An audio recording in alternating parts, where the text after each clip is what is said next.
Bulletin की शुरुआत एक बड़ी खबर और बड़ी अपडेट के साथ। दिल्ली ब्लास्ट की जांच मदरसों तक पहुंच गई है। प्रयागराज यूनिट के मदरसों की जानकारी मंगाई गई है। मदरसों में पढ़ाने वाले मौलवियों की जानकारी मांगी गई है। यूपी एटीएस की प्रयागराज यूनिट ने लेटर जारी किया है। गैर मान्यता प्राप्त मदरसों पर कार्रवाई की जाएगी। चित्रकूट में 4 मदरसे मान्यता प्राप्त चल रहे हैं। मुख्यालय से लगभग 40 किलोमीटर की दूरी पर संचालित हैं ये मदरसे। तो जिन मदरसों में मान्यता प्राप्त नहीं है, मान्यता नहीं है जिन मदरसों की, उन पर कार्रवाई की जाएगी। बड़ी अपडेट हम आपको बता रहे हैं। मदरसों में पढ़ाने वाले मौलवियों की भी जांच की जाएगी, क्योंकि व्हाइट टेरर मॉड्यूल अब उसका खुलासा हो रहा है और इसमें सब वैसे लोग शामिल हैं जिन पर समाज को शक नहीं जाता, लेकिन वो आतंकवादी गतिविधियों में शामिल हैं।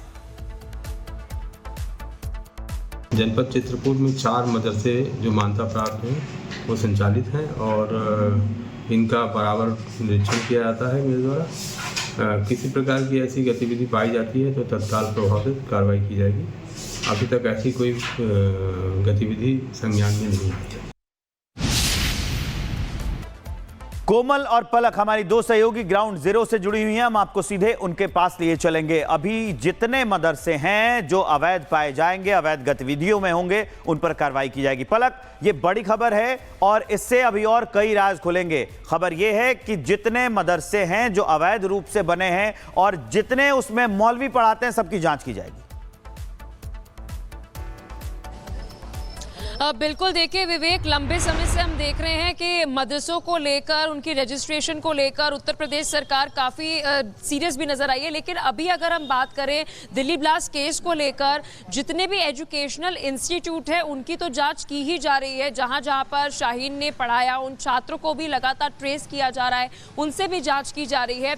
लेकिन जितने भी मदरसे हैं, चाहे वो रजिस्टर्ड हो या नॉन रजिस्टर्ड हो, वहाँ पर भी एटीएस जो है वो इन्वेस्टिगेट कर रही है। क्योंकि पिछले लंबे समय से एक बहुत बड़ा मुद्दा ये रहा है कि अगर अनरजिस्टर्ड जो मदरसे हैं वहां पर क्या पढ़ाया जा रहा है, क्योंकि किसी भी अगर हम कहें मुख्य धारा का जो एक एजुकेशनल सिस्टम होता है उसी तरीके से वहां पर पढ़ाई नहीं दी जाती है। वहां पर मौलवी क्या ज्ञान दे रहा है कि रेडिकलाइज माइंड जो लगातार हम देख रहे हैं, ये जो माइनॉरिटी यूनिवर्सिटीज है यहाँ पर बहुत बार देखने को मिला है। तो मदरसे हम कह सकते हैं एक बहुत सॉफ्ट टारगेट जो है वो वहां पर स्टूडेंट्स हो जाते हैं, क्योंकि उन्हें हम कह सकते हैं कि एक ऑर्गेनाइज्ड वे में एजुकेशन जो है वो नहीं मिल रही है। अब लगातार हम देख रहे हैं अलग अलग जो एजेंसियां हैं वो जांच तो कर रही है, लेकिन अगर हम यूपी की बात करें, उत्तर प्रदेश की बात करें, तो वहां पर स्टेट इंटेलिजेंस के साथ साथ जो एटीएस है वो लगातार बिल्कुल ऑर्गेनाइज वे में और अलग तरीके से शिक्षा दी जाती है। इन सब की जांच की जाएगी, मौलवियों को भी बुलाया जाएगा। दिल्ली सुसाइड कार ब्लास्ट के बाद देश की खुफिया एजेंसियां बेहद चौकन्नी हो गई हैं। हमले की जांच कर रही एजेंसियों को आतंकी संगठन जैश के एक बड़े आतंकी साजिश का सुराग मिला है। इस साजिश में विदेशी फंडिंग से आत्मघाती हमलावरों का दस्ता खड़ा करने की कोशिश की जा रही है। पहला खुलासा क्या है वो मैं आपको बताता हूं। पहला खुलासा, जैश फिदायीन दस्ता तैयार करने में जुटा हुआ था कि एक फिदायीन दस्ता पढ़े लिखे लोगों का तैयार किया जाएगा। इसमें शाहीन को भी मुख्य कार्य दिया गया था कि वो वैसे महिलाओं से जुड़े और वैसे महिलाओं को जोड़े जो या तो डाइवोर्सी हैं, नहीं तो अपने परिवार से अलग रहती हैं। दूसरा खुलासा क्या है, दस्ता के लिए तेजी से फंड इकट्ठा किया जा रहा था। जैसा हम आपको जानकारी दे रहे हैं, एक से एक बढ़कर खबरें मैंने आपको बताई आज कि ये कैसे फंड इकट्ठा किया जा रहा था। और तीसरा खुलासा यह है कि डिजिटल हवाला से जुड़े सबूत भी हाथ लगे हैं कि डिजिटली पैसा इकट्ठा किया जा रहा था। बाहर के माध्यम से डिजिटल तौर पर पैसे इकट्ठे किए जा रहे थे, दूसरे देशों से भी ये पैसे आ रहे थे। चौथा खुलासा यह है कि डिजिटल ऐप साडा पे के जरिए डोनेशन इकट्ठा किया जा रहा था। ये जो डोनेशन इकट्ठा किया जा रहा था, इन सारे पैसों का इस्तेमाल आतंकी गतिविधियों में किया जाना था। पांचवा खुलासा है,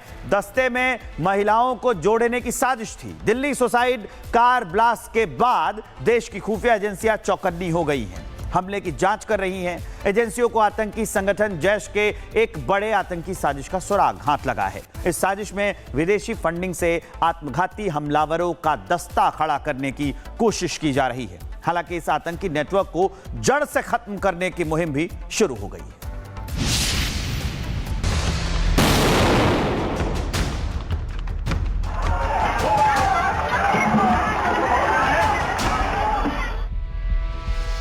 नवंबर 2025 का धमाका भारत के दिल्ली में इतिहास का पहला आत्मघाती आतंकी हमला था।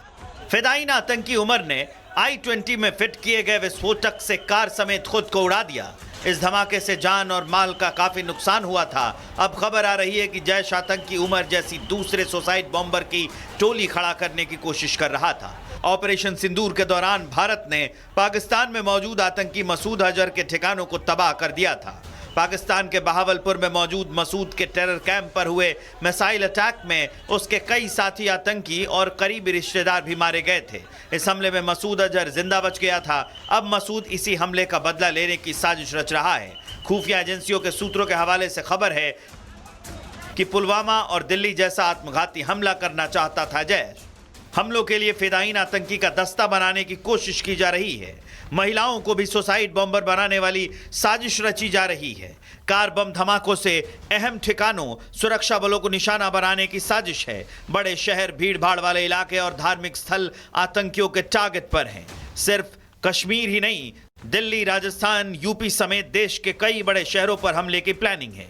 जैश को हमलों की साजिश के लिए पाकिस्तानी सेना और ISI की भी शय मिली है। जांच एजेंसी जो इस पूरे मामले को इन्वेस्टिगेट कर रही है, जांच में सामने आया कि जैश-ए-मोहम्मद भारत में एक बड़ा फिदायीन दस्ता तैयार करने की फिराक में था और इस फिदायीन दस्ते की फंडिंग को लेकर अलग अलग चैनल से हवाला का जो पैसा है वो मंगाया जा रहा था। और सबसे बड़ा चैनल पाकिस्तान की एक ऐप सामने आई है जिसको सदा ऐप के नाम से भी लोग जानते हैं। सदा ऐप का काम था कि जैश के अलग अलग बैंक अकाउंट में पैसे को छोटे छोटे अमाउंट के तौर पर लाना और उसके बाद हवाला करने में इस ऐप का सबसे बड़ा जो लिंक वो निकलकर अब सामने आ रहा है। दिल्ली में हुआ सुसाइड अटैक भी जैश की इसी साजिश का एक हिस्सा था। ब्लास्ट में कश्मीर के रहने वाले डॉक्टर उमर ने आत्मघाती हमला किया था। जैश की कोशिश है कि उमर की तरह दूसरे नौजवानों का ब्रेन वॉश कर उन्हें सुसाइड अटैक के लिए तैयार किया जाए। इसके लिए जैश पैसे इकट्ठा कर रहा है और जिसे हवाला के जरिए आतंकियों और उनके परिवार वालों को फंडिंग की जा सके। दिल्ली धमाके की जांच कर रही एजेंसियों को इसे लेकर बड़े सुराग मिले। दावा है कि डिजिटल हवाला के जरिए आतंकियों को फंड कर रहा था जैश। इसका मकसद आतंकी नेटवर्क में शामिल लोगों तक जल्द से जल्द पैसा पहुंचाना है। जैश पाकिस्तानी ऐप साडा पे जैसे ई-वॉलेट्स के जरिए डोनेशन ले रहा है। ई-वॉलेट्स के जरिए ही डोनेशन का पैसा आतंकियों तक सीधे भेजने की प्लानिंग है। खुफिया एजेंसियां अब इसी डिजिटल फंडिंग नेटवर्क को तोड़ने की तैयारी कर रही हैं।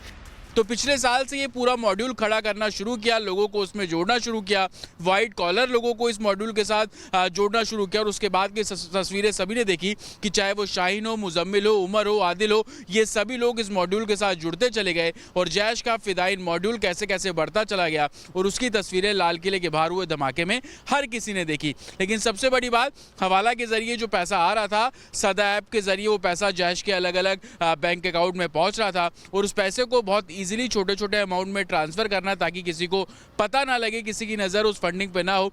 जैश का ये मॉड्यूल बहुत तेजी से फैल रहा है और उसी को रोकने के लिए सिक्योरिटी फोर्सेस काम कर रही है। ऑपरेशन सिंदूर ने पाकिस्तान की धरती पर डेरा जमाए आतंकियों का मनोबल तोड़ दिया था, जिसका असर भारत में छिपे बैठे उनके जिहादी गुर्गों पर भी पड़ा था। पाकिस्तान की कोशिश है कि आतंकियों के मन में घुसे खौफ और हताशा को खत्म किया जाए। इसलिए ISI ने आतंकी आकाओं को फिर से भारत में हमले के निर्देश दिए हैं। लेकिन भारतीय एजेंसियों ने भी ऐसी साजिशों का मुंहतोड़ जवाब देने के लिए कमर कस ली है, जिसका परिणाम आतंकी डॉक्टर नेटवर्क का खुलासे के रूप में सामने आया है, जिससे देश भर में एक बड़े हमले की साजिश नाकाम हो गई। Bureau report, Republic Bharat.